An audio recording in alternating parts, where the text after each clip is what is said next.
இந்த 9 பாகமாக பிரித்து இங்கே தான் வந்து ராகு கேது அப்படின்னு ஒருத்தர் சொல்லிட்டு இருந்தார். மிக மிக தவறான ஒரு புரிதல்.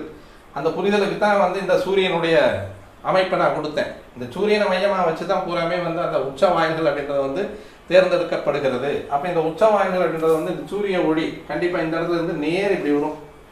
இது வந்து சூரிய பகுதி, இது வந்து சந்திரன் பாகம், வீட்டின் ஆண் பாகம், வீட்டின் பெண் பாகம். அப்போ இந்த இடத்துல வந்து கெடுவது அப்படின்னு சொல்லக்கூடியது வந்து இந்த மாதிரி அமைப்பில் இருந்தால் தான் கெடும்.